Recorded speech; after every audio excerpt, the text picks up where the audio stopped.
नमस्कार, स्वागत है आपका इंडिया टॉप डॉक्टर के स्वास्थ्य संवाद में। आज हम बात करेंगे घुटनों से संबंधित समस्या और उसके निदान पर। घुटनों से संबंधित समस्या आज के दौर में सबसे आम समस्या बन गई है। एक स्टडी के अनुसार भारत में 60 से 65 उम्र तक 99% लोग इस बीमारी से ग्रस्त है, या यूं कहें कि इस समय से जूझ रहे हैं। पर अब ये कहना गलत होगा कि घुटनों के दर्द की समस्या केवल बड़े बुजुर्गों तक ही सीमित है, लेकिन ये किसी भी उम्र के व्यक्ति में देखने में मिल रही है। यही कारण है कि ये विषय का चर्चा आज हमारा विषय है और लोग इसके समाधान के तरीके की तलाश में लगे रहते हैं। सही जानकारी ना होने की वजह से वे परेशान होते रहते हैं। हमारे स्वास्थ्य संवाद आपको एक मेहमान से मिलाने जा रहे हैं जो इस समस्या पर सही और ज्यादा जानकारी देने में सक्षम है। तो आइए स्वागत करते हैं डॉक्टर त्रिभुवन अग्रवाल का, जो काशीपुर के जाने माने ऑर्थोपेडिक सर्जन हैं और पिछले 17 वर्षों का अनुभव से जरूरतमंद लोगों की सेवा में कार्यरत हैं।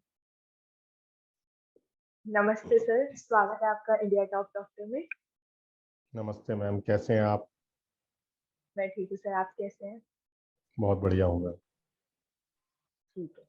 तो जैसा कि हम देख सकते हैं कि काफी लोग मुख्य रूप से घुटने में दर्द की समस्या से बहुत ज्यादा प्रॉब्लम ये चीज फेस कर रहे हैं, तो उसके लिए आप क्या बताएंगे कि इसके पीछे रीजन क्या है?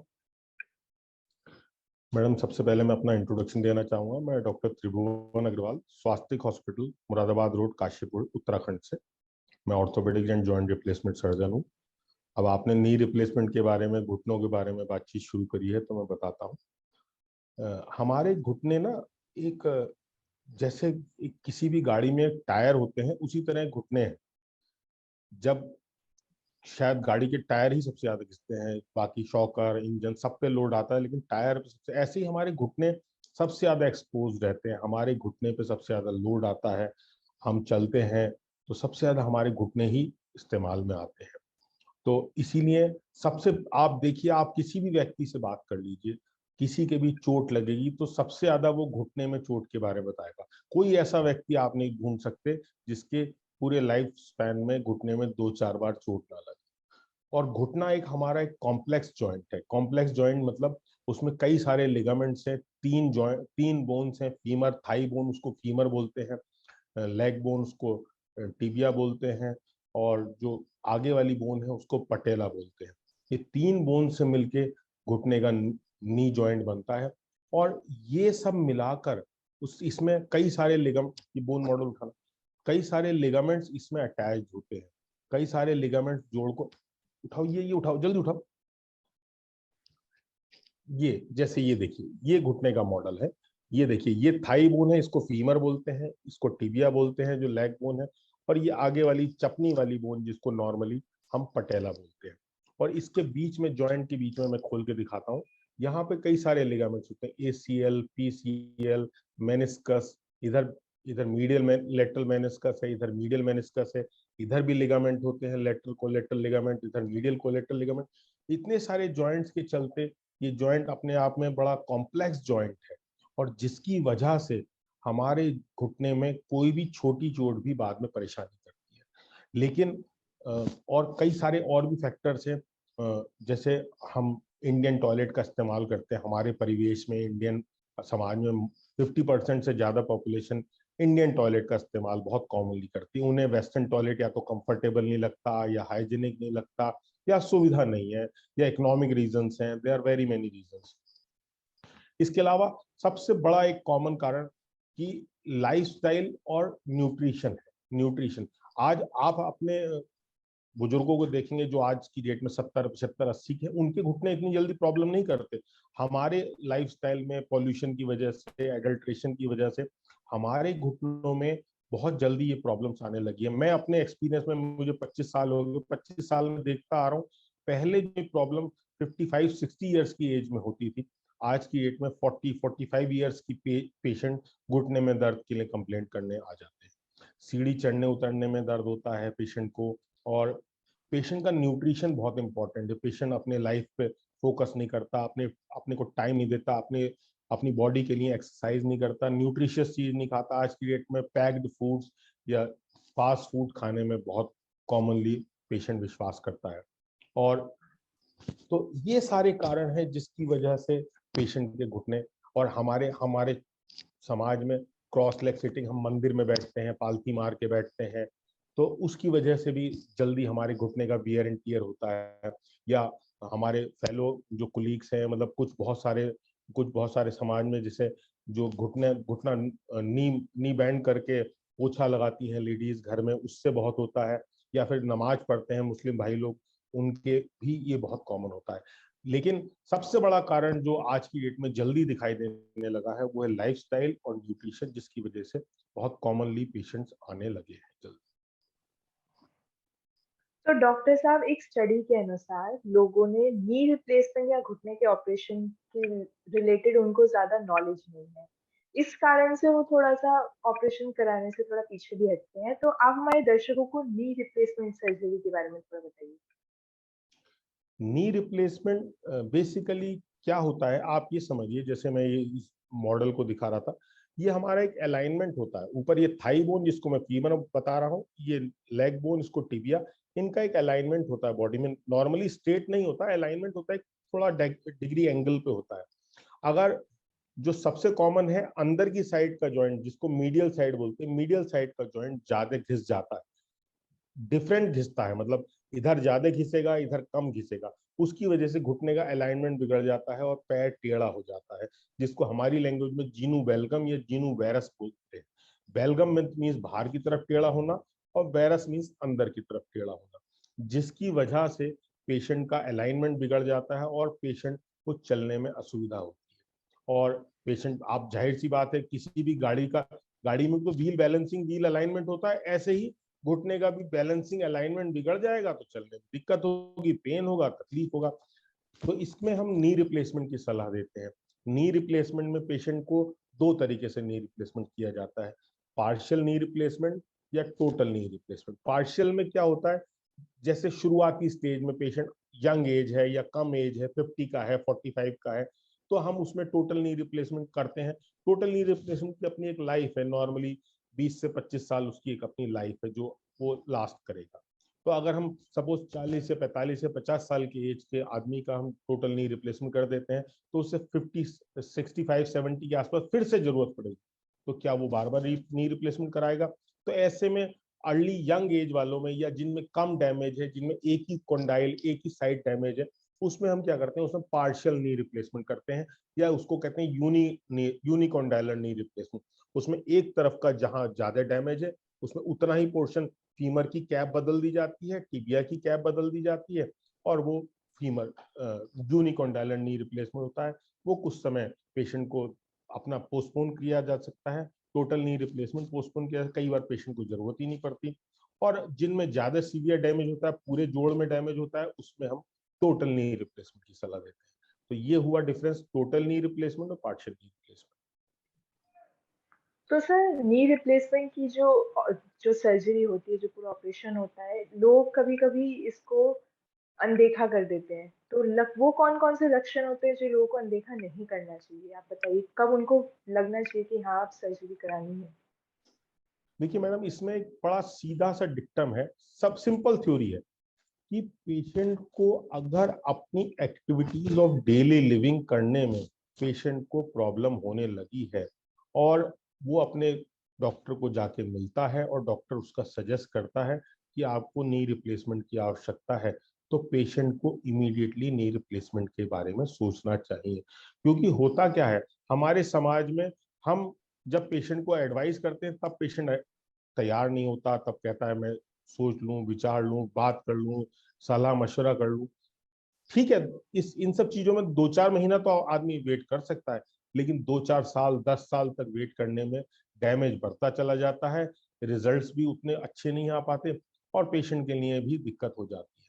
तो नॉर्मल कॉमन चीज ये है, अगर पेशेंट 60 ईयर्स के अबव का है, उसकी एक्टिविटीज ऑफ डेली लिविंग करने में उसे दिक्कत हो रही है, activities of daily living means उसे नॉर्मल सीढ़ी चढ़ने उतरने में, नीचे बैठने में, नीचे बैठ के उठने में दिक्कत हो रही है, घुटनों में कटर कटर की आवाज आ रही है, नॉर्मली जिसको हमारी लैंग्वेज में क्रेपिटस बोलते हैं, पेशेंट बताता है कि मैं जब घुटना मोड़ता हूँ, चलाता हूँ, तो मुझे कटर कटर की आवाज आती है, या फिर उसे सीढ़ी चढ़ने उतरने में दिक्कत हो रही है, उसे एक बार में एक सीढ़ी पे दोनों पैर रखने के बाद ही दूसरी सीढ़ी पे चढ़ने का में सुविधा हो रही है, या फिर उसे नीचे उकड़ू बैठ जाने के बाद काफी लंबी जर्नी करने के बाद, सफर करने में के बाद उसे घुटनों में दर्द हो रहा है, जांघों में दर्द हो रहा है, पिंडलियों में दर्द हो रहा है।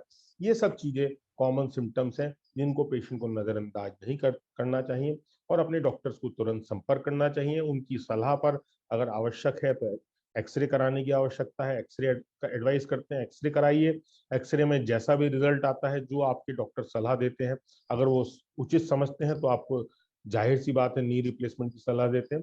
उसको अपनी फर्स्ट प्रायोरिटी पे रख के उसको फॉलो करें। तो ये तो सॉल्यूशन हो गया। प्रिवेंशन करने के लिए, नी रिप्लेसमेंट को रोकने के लिए क्या उपाय है, वो हमारे दर्शकों को बताइए।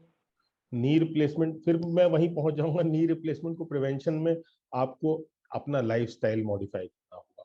लाइफस्टाइल में आपको अपने डाइट पे बहुत ध्यान रखना है, डेली एक्सरसाइज करें और अननेसेसरी ट्रॉमा से बचें। इंडियन टॉयलेट का इस्तेमाल ना करें, नीचे कम बैठें, पालथी मार के कम बैठें, जमीन में ना बैठें।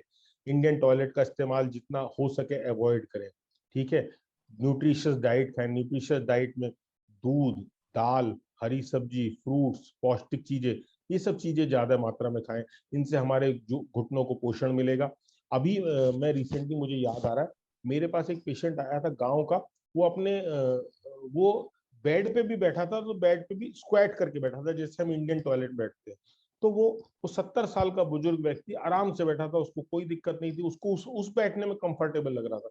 क्यों? क्योंकि वहां पर बहुत अच्छा पौष्टिक खाना खाते हैं गाँव में। हमारे यहाँ शहर में, हमारे यहाँ सब चीजें एडल्ट्रेटेड है, मिलावट वाली है। तो ये सब चीजों का ध्यान रखें। अगर आप अच्छा अच्छा अच्छा लाइफस्टाइल अडॉप्ट करेंगे, अच्छा खाना खाएंगे, अच्छा अपना नियमित व्यायाम करेंगे, अपने जोड़ों को सेफ गार्ड रखेंगे, या फिर एक्सीडेंट वगैरह से बचेंगे। जैसे बहुत सारे लोग होते हैं रैश ड्राइविंग करते हैं, उसकी वजह से बाइक है या कार है, उसमें भी बहुत ध्यान रखने की जरूरत है। एक्सीडेंट ना हो, रिपीटेड इंजरीज ना हो, तो मैं समझता हूँ प्रिवेंट किया जा सकता है नी रिप्लेसमेंट। एटलीस्ट पोस्टपोन तो किया जा सकता है। प्रिवेंशन का तो नहीं कहता, लेकिन हाँ पोस्टपोन तो किया जा सकता है। तो आप हमें सर नी रिप्लेसमेंट के कुछ फायदे भी बता दीजिए। मैडम, नी रिप्लेसमेंट जिस दिन करा लो उस दिन अच्छा लगता है। पेशेंट मेरे पास बहुत सारे आते हैं, मैं जब नी रिप्लेसमेंट एडवाइस करता हूँ तो पेशेंट कहते हैं हम अगले महीने कराएंगे, जाड़ों में कराएंगे, गर्मियों में कराएंगे, मेरा बेटा आने वाला है, मेरी बेटी आने वाली है, ये है वो है। They have all sorts of excuses. लेकिन जिस दिन वो करा लेते हैं, कराने के 15 दिन, महीने भर के बाद, दे से कि डॉक्टर साहब ये मैंने पहले क्यों नहीं करा लिया। 90% पेशेंट का यही जवाब होता है, मुझे ये पहले करा लेना चाहिए था। तो सबसे बड़ा फायदा ये है कि पेशेंट की दिनचर्या बदल जाती है, पेशेंट की जीने की इच्छा बढ़ जाती है। पेशेंट, क्योंकि एक नॉर्मल आदमी के लिए क्या सबसे इंपॉर्टेंट है? एक अच्छी चलना। अरे यार, मॉर्निंग वॉक, घर से अपने बेडरूम से टॉयलेट तक जाने में आदमी को अगर असुविधा हो रही है, तो वो आदमी के लिए, आदमी को टॉयलेट आ रहा, आदमी सोच रहा है ना जाऊं तो ज्यादा अच्छा है, दिन में एक ही बार जाऊं, 2 बार जाऊं। तो वो चीजें आदमी की डेली एक्टिविटीज पे आदमी को बहुत फायदा होता है। आदमी चलने अच्छे से लगता है, घूमने लगता है। उससे और जो कम कम चलते हैं उनका वेट बढ़ जाता है, तो वेट अपना वेट वेट वेट लॉस भी हो सकता है इससे। पेशेंट को चलने की इच्छा करती है, घूमने फिरने की इच्छा करती है। मेरी एक पेशेंट थी, आज से 10 साल पहले मैंने उनका टोटल नी रिप्लेसमेंट किया था, और अभी वो रिसेंटली आई, रामपुर की जिले की रहने वाली है। उन्होंने मुझे बताया कि मैं वैष्णो देवी की यात्रा करके आई। अब आप सोचिए कि एक व्यक्ति जो पहले नॉर्मल चल पाने में मोहताज था, वो वैष्णो देवी की पैदल यात्रा कराया, तो उसकी लाइफ में एक अचीवमेंट, एक चैप्टर जुड़ गया। तो ये इसके फायदे हैं। पेशेंट, अगर अगर एक और साइकोलॉजिकल फायदा कहूं तो उससे पेशेंट की लंबाई भी बढ़ जाती है, क्योंकि जब घुटने का अलाइनमेंट बिगड़ जाएगा तो लंबाई, जाहिर सी बात है, छोटी, जब हम उसको सीधा कर देंगे तो जाहिर सी बात है लंबाई बढ़ जाती है। तो पेशेंट की 1-2 इंच लंबाई भी बढ़ जाती है। ये भी फायदा है। ये बहुत अच्छी जानकारी थी वैसे। तो सर अभी आपने थोड़ी देर पहले टोटल नी रिप्लेसमेंट और पार्शियल नी रिप्लेसमेंट के बारे में बताया था। तो ये जो रोबोटिक असिस्टेड सर्जिकल टेक्नोलॉजी है, इसका क्या रोल है टोटल रिप्लेसमेंट में और टोटल में और पार्शियल में? हाँ देखिए ऐसा है, मैंने पहले ही आपको पार्शियल नी रिप्लेसमेंट और टोटल नी रिप्लेसमेंट के बारे में बता ही दिया है। अब मैं आपको बताऊं, बेसिकली ये अलाइनमेंट सर्जरी है। हमारे पास स्टैंडर्ड इंस्ट्रूमेंट्स होते हैं, कुछ हमारा एक्सपीरियंस होता है, जिस एक्सपीरियंस के आधार पर हम एक स्टैंडर्ड, जैसे ये फीमर बोन है, इसको हम काट देते हैं, नीचे से बॉटम से इसको काट देते हैं, टिबिया को ऊपर से काट देते हैं, फिर इनमें कैपिंग फिट कर देते हैं। कैप्स, मतलब मैं बहुत लेमैन लैंग्वेज में बता रहा हूँ, कैप्स फिट कर देते हैं। उन कैप्स को एक पर्टिकुलर स्टैंडर्ड प्रोसीजर के थ्रू काटा जाता है, ऐसा नहीं कि कुछ भी काट दिया ब्लंटली। मेजरमेंट्स किए जाते हैं, ऑपरेशन से पहले भी हम इनकी टेम्पलेटिंग करते हैं, एक्सरेज की टेम्पलेटिंग करते हैं, एक्सरेज को मेजर करते हैं। इतना हमें मेजर्ड, मतलब हर चीज मिलीमीटर्स, लेस देन मिलीमीटर्स में कंट्रोल्ड होती है। हम उसको बहुत अच्छे से फाइन ट्यूनिंग करके पहले से एक प्लानिंग करते हैं, प्लानिंग करने के बाद उसको मेजर करते हैं, और उसके बाद एक पर्टिकुलर अलाइनमेंट में हम कंपोनेंट को फिट करके असेस कर लेते हैं। ये तो हुआ हमारा मैनुअल टेक्निक।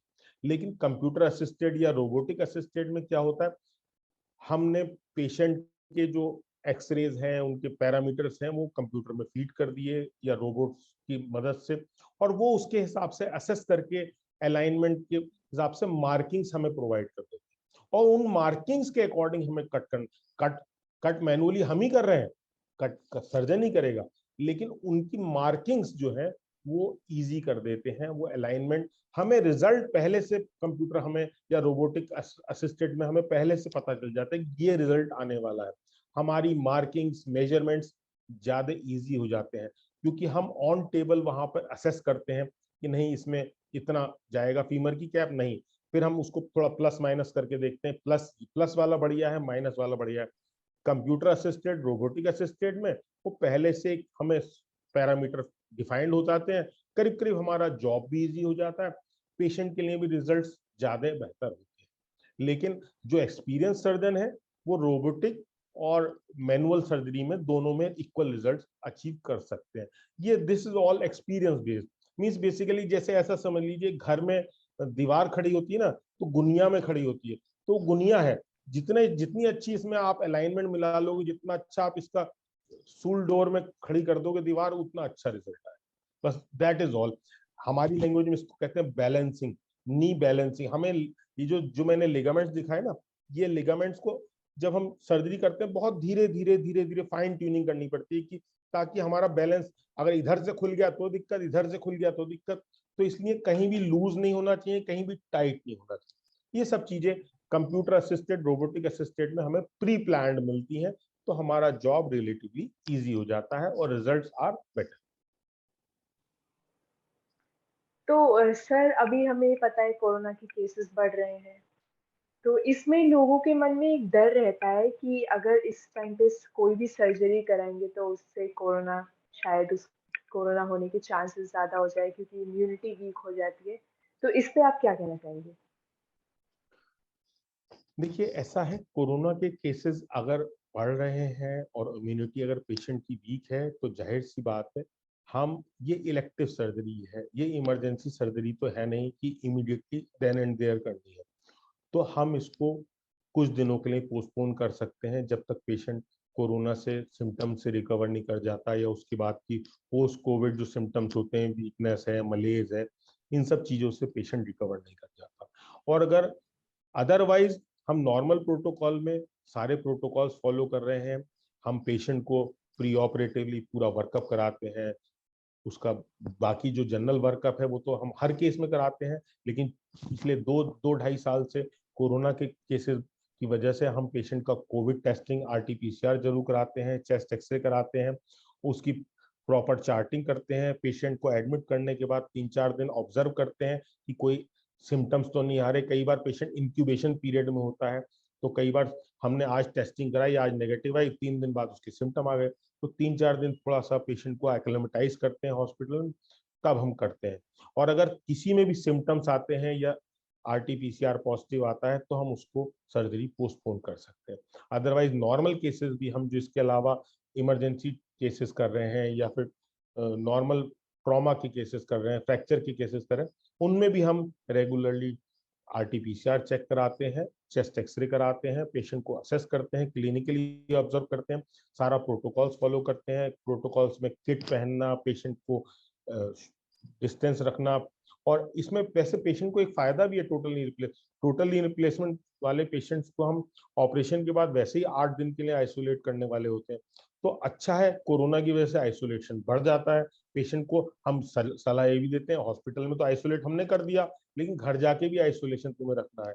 तो ये इसका पॉजिटिव एस्पेक्ट है कि कोविड की वजह से पेशेंट अपने नियर एंड डियर रिश्तेदारों से आइसोलेट रहता है। लोग मिलने कम आते हैं, नहीं तो पता चला वहां से कोई दूर से 200 किलोमीटर दूर से रिश्तेदार मिलने आ गया, उसको इन्फेक्शन था, वो कोई भी इन्फेक्शन पेशेंट को ट्रांसफर करके जा सकता है।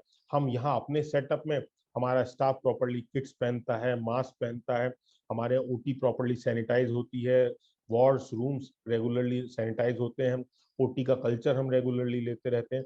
तो हम सारी चीजें ध्यान रखते हुए कोरोना में, क्योंकि आप देखिए 2 साल करीब करीब हो चुके हैं और अभी शायद 1-2 साल और परेशानी रहे, तो कब तक टोटल नी रिप्लेसमेंट वाला पेशेंट वेट कर सकता है? अगर एक्यूट सिम्टम नहीं है तो he should get operated with taking care of all Covid protocols. और वहां पर जिस सेटअप में सारे प्रोटोकॉल्स अपनाए जा रहे हैं, पेशेंट को भी और डॉक्टर को भी सारे ध्यान रखते हुए टोटल नी रिप्लेसमेंट किया जा सकता है।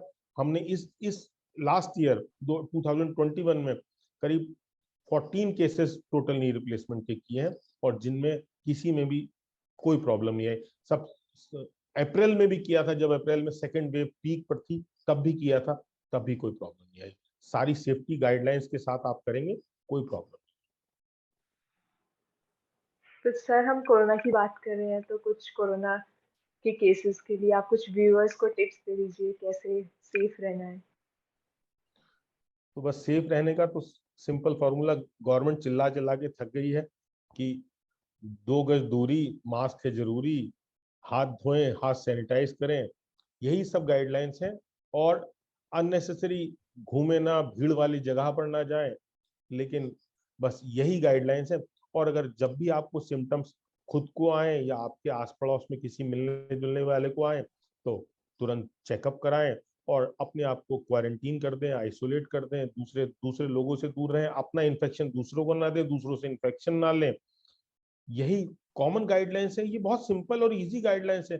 पेशेंट लोग, दुनिया इसको फॉलो करने में बहुत तकलीफ दे रही है। बस ये गाइडलाइंस, और ये गाइडलाइंस तो किसी भी बीमारी के लिए है, कॉमन फ्लू के लिए भी यही गाइडलाइंस है।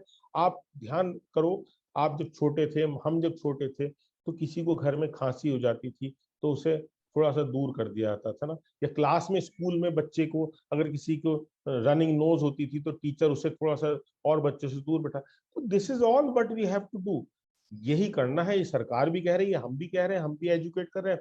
हमने अपने यहाँ, ऐसा नहीं है कि हम पेशेंट को एग्जामिन नहीं करते, क्योंकि पेशेंट को जब तक आप फील नहीं करते, टच नहीं करते, तब तक आप उसकी डायग्नोसिस नहीं एलिसिट कर सकते। तो इसलिए पेशेंट को क्लोजली ऑब्जर्व करना, क्लोजली एग्जामिन करना बहुत जरूरी है।